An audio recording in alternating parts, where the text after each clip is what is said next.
Երևանը միշտ էլ համարվել է համեմատաբար անվտանգ քաղաք, անշուշտ, ինչպես ցանկացած մեծ քաղաքում, այստեղ էլ երբեմն գրանցվել են իրավախախտումներ, բայց հասարակության աչքում բանկի վրա հարձակումը այն դեպքերից է, որոնք սովորաբար կապվում են այլ երկրների հետ, այլ իրականության հետ։ Այսպիսի դեպքերը Հայաստանում հազվադեպ են, եւ հենց այդ պատճառով էլ նոյեմբերի 17-ի միջադեպը մեծ քննարկումների առիթ դարձավ։ Դա մեկ սովորական աշխատանքային օր էր։ Շինարարների փողոցով անցնող մարդիկ չէին էլ կարող պատկերացնել, որ րոպեներ անց այստեղ կարող է գրանցվել միջադեպ, որը կընկնի հանրային ուշադրության կենտրոն, մտցնելով նոր հարցեր, մտահոգություններ եւ առաջ բերելով քննարկումներ։ Մենք իրականում որքանով ենք պատրաստ նման դեպքերին։ Ըստ լրատվական աղբյուրների, մի անհայտ անձ մտնում է բանկի մասնաճյուղերից մեկը, ըստ նույն աղբյուրների, նա դեմքին հատուկ պաշտպանիչ ոչինչ չի ունեցել, ինչ ինքնին արդեն հուշում է, որ նրա գործողությունները գուցե հանկարծակիի բերվածության են եղել, կամ հակառակը, ինքնավստահություն այն բանի նկատմամբ, որ կհասցնի հեռանալ մինչև իրավապահների ժամանումը։ Մի քանի րոպե անց բանկի աշխատակիցները նկատում են, որ անհայտ տղամարդը ներկայացնում է պայթյունի վտանգի մասին սպառնալիք, հենց այսպես սկսվում է իրավիճակ, որը կարող էր ծանր հետևանք ունենալ, եթե ոստիկանությունը եւ աշխատակիցները չգործեին արագ։ Այս միջադեպը, սակայն, հետաքրքիր է ոչ միայն իր փաստով, այն բացում է մի շարք խորքային հարցեր։ Ինչպես են նման դեպքերը տեղի ունենում Երևանում, ինչու հենց հիմա, ինչ անվտանգության բացեր կա, արդյոք սա կապ ունի սոցիալական դժվարությունների, հանցավորության նոր միտումների կամ այլ գործողությունների հետ։ Այս տեսանյութը ոչ միայն պատմում է այդ օրվա իրադարձությունների մասին, այլ նաև ներկայացնում է, թե ինչ հարցեր եւ վարկածներ առաջացան հետո, ինչ են ասել փորձագետները, ինչպես են արձագանքել քաղաքացիները եւ ամենակարևորը, ինչ դասեր կարող են քաղել։ Միջադեպը տեղի ունեցել կեսօրից հետո, այն պահին, երբ բանկի մասնաճյուղը գործում էր սովորական ռեժիմով։ Մասնաճյուղում այցելուների հոսքը ոչ շատ մեծ էր, բայց բավականաչափ աշխատակիցների ուշադրությունը ամբողջությամբ զբաղեցնելու համար։ Ըստ աղբյուրների, տղամարդը ներս է մտնում առանց շտապողականության, ինչը վկայում է, որ նա կամ փորձել է աննկատ մնալ, կամ պարզապես վստահ է եղել, որ իր գործողությունը երկար չի տևելու։ Նման միջադեպերում ամեն վայրկյանը կարող է շատ կարևոր լինել, ամեն շարժում կարող է իրավիճակը դարձնել կամ ավելի լուրջ, կամ ամբողջությամբ կանխարգելել հանցագործությունը։ Նա պարոնոցին ունեցել է ցուցանակ, որի վրա գրված է եղել. «Եթե փողերս չտաք, 20 վայրկյանում կտրաքացնեմ»։ Այս նախադասությունը, անկախ նրանից, իրականում կար պայթուցիկ սարք, թե ոչ, բավական է ցանկացած բանկի սրահում խուճապ առաջացնելու համար։ Բայց կարևոր է նշել, որ աշխատակիցները գործել են հանգիստ։ Սա շատ կարևոր հանգամանք է, որովհետև բանկերի աշխատակիցները սովորաբար անցնում են հատուկ պատրաստվածություն նման դեպքերում չխուճապելու համար։ Մինչ իրավապահ ուժերը ստանում են ահազանգը եւ շարժվում դեպքի վայր, անհայտ անձը հասցնում է վերցնել որոշ գումար։ Նախնական տեղեկություններով գումարի չափը անցնում էր 1 միլիոն դրամը, բայց սա դեռ պաշտոնական հաստատում չունի։ Այս պահին արդեն իրավապահները ճանապարհին էին, տարածքը անմիջապես շրջափակվել է։ Ոստիկանության տարբեր ստորաբաժանումների ներկայությունը ցույց է տալիս, որ համակարգը նման դեպքերում գործում է համաժամանակյա կերպով։ Քրեական ոստիկանություն, համայնքային ոստիկանություն, տարածքային բաժինների խմբեր, սակայն մինչ նրան ժամանումը տղամարդը արդեն հեռացել էր։ Եվ սա առաջ բերեց նոր հարցեր. ովքեր են նման արարքներ կատարողները Հայաստանում եւ արդյոք սա մեկուսացված դեպք է, թե միտում։ Վերջին տարիներին Հայաստանում, ինչպես տարածաշրջանի շատ երկրներում, ֆինանսական ճնշումները մեծացել են։ Վարկային բեռը, ապրանքի բարձր գները, եկամուտների ու ծախսերի անհամաչափությունը կարող են մարդուն հասցնել անկանխատեսելի քայլերի։ Այստեղ չենք ասում, որ սա է իրական պատճառը, այլ պարզ նշում ենք, սա ամենից հաճախ հանդիպող մոտիվն է նման դեպքերում ամբողջ աշխարհում։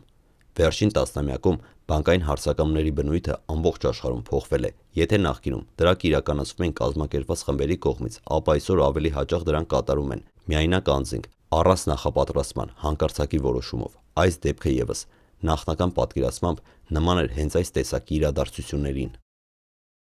Բացի դա, ցուցանակով ներկայացված սպառնալիքը ավելի շատ հիշեցնում է հոգեբանական ճնշում աշխատակիցների վրա, ոչ թե իրական պայթյունի մտադրություն։ Նման գործողություններում հիմնական նպատակը արագ գումար վերցնելն է, ոչ թե իրական ֆիզիկական վնաս պատճառելը։ Այս հարցը դեռ բաց է, բայց նման դեպքերի ուսումնասիրության ժամանակ փորձագետները նշում են մի կարևոր բան. եթե մարդը չի դիմում դեմքի քողարկման միջոցների, չի փորձում խուսափել տեսախցիկներից, ապա հաճախ դա նշանակում է կամ նա չի մտածել երկարատև հետևանքների մասին, կամ նա չէր նախատեսում մեծ դիմադրություն կամ հետապնդում։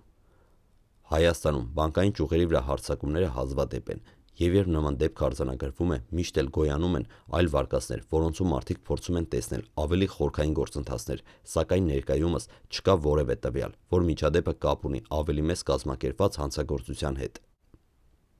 Միջադեպից հետո սոցիալական ցանցերը պայթեցին մեկնաբանություններով։ Քաղաքացիները հիմնականում քննարկում են երկու թեմա։ Առաջինը՝ Երևանը անվտանգ չի այլևս։ Շատերը գրեցին, որ նման դեպքերի աճը նշանակում է անվտանգության միջավայրի փոփոխություն, թեև իրականում նման միջադեպերը տարին մեկ անգամ էլ չեն գրանցվում։ Այստեղ մեծ դեր է խաղում տեղեկատվական դաշտը, մարդիկ ավելի արագ են սովորում դեպքերի մասին, քան նախկինում։ Երկրորդ տարբերակը՝ բանկերի անվտանգության մասին հարցերը։ Մարդիկ հետաքրքրվում էին, ինչպես է հնարավոր առանց որևէ խոչընդոտ ներս մտնել, ինչու չի եղել վերահսկման կետ, արդյոք բանկերը բավարար են պատրաստ նման իրավիճակներին։ Մասնագետները նշում են, որ աշխարհում բանկերի 90%-ի մոտ անվտանգության աշխատակիցները պարտադիր չեն գտնվում հենց սրահում, այլ հաճախ գտնվում են հեռավար վերահսկման կենտրոններում անվտանգության ցուցիչների միջոցով, այսինքն արտաքինից դա կարող է տեսնել աչքի բացակայություն, բայց իրականում համակարգը շատ ավելի բարդ է։ Հայաստանում գործող բանկերի մեծ մասը պահպանում է տեսագրությունները 30-ից 90 օր, իսկ որոշ դեպքերում ավելի երկար։ Սա օգնում է իրավապահներին արագ հայտնաբերել նման դեպքերի մասնակիցներին։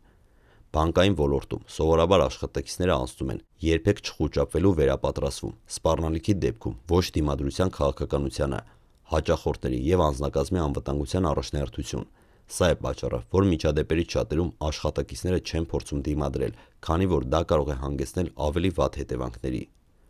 Հայաստանում նման դեպքերում մեքենաներն ու ոստիկանության ուժերը հասնում են միջինում 3-ից 7 րոպեում, նման դեպքերում արագ արձագանքելը որոշիչ է։ Ժողովրդի մի հատվածը ֆինանսական դժվարությունների պատճառով կարող է դառնալ զգայուն, սակայն սա չի արդարացնում հանցագործությունը, սա պարզապես ընդգծում է, որ նման դեպքերը պետք է նաև դիտարկել սոցիալական քաղաքականության տեսանկյունից։ Չկա տվյալ, որ միջադեպի մասնակից ունեցել է հոգեբանական խնդիրներ, բայց միջազգային վիճակագրությունը ցույց է տալիս, որ նման դեպքերը հաճախ նախորդում են սթրեսային վիճակներին։ Լրատվամիջոցներում հրապարակված դեպքերը երբեմն կարող են այլ մարդկանց մոտ առաջացնել կրկնման միտում։ Սա է պատճառը, որ շատ երկրներում նման դեպքերը լուսաբանելիս արգելվում է ներկայացնել հստակ տեխնիկական մանրամասներ։ Ինչ դասեր կարող է քաղել հանրությունը և բանկային համակարգը։ Առաջինը՝ անվտանգությունը առաջնային է։ Բոլոր ֆինանսական հաստատությունները պետք է ունենան արագ արձագանքման վերապատրաստված խմբեր։ Երկրորդը՝ հասարակության դերը։ Եթե քաղաքացին նկատում է կասկածելի վարքագիծ, շատ կարևոր է տեղեկացնել համապատասխան մարմիններին։ Երրորդը՝ տվյալների հրապարակումը պետք է լինի չափավոր։